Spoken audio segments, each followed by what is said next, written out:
À Boutcha, commune de 36 000 habitants, le fracas des bombes n'a jamais cessé durant près d'un mois.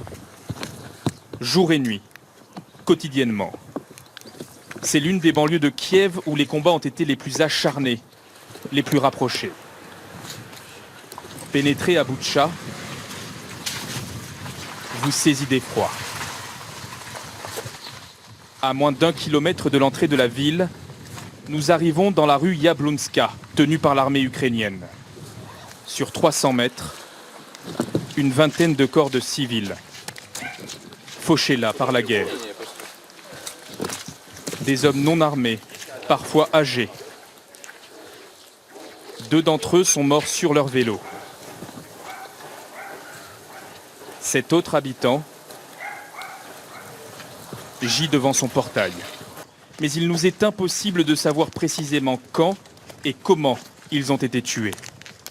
L'un d'entre eux a les mains entravées dans le dos, avec un chiffon blanc, une plaie à la tête. Ici, à Boutcha, les victimes civiles sont si nombreuses, 300 déjà identifiées, que les autorités de la ville ont dû creuser 3 fosses communes pour enterrer les corps. Toutes les personnes qui se dirigeaient dans ce secteur étaient abattues.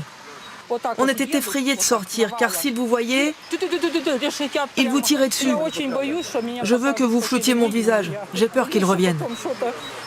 Alors que nous nous apprêtons à quitter Boutcha, un convoi officiel. Ce sont les frères Klitschko, ces anciens boxeurs engagés pour défendre l'Ukraine, venus demander l'ouverture d'une enquête internationale. Si vous, les Français, les Européens, vous restez silencieux et passifs, vous aurez le sang de ces gens sur les mains. Abattus d'une balle à l'arrière de leur tête, vous devez agir pour stopper cette guerre insensée et ce génocide sur le peuple ukrainien.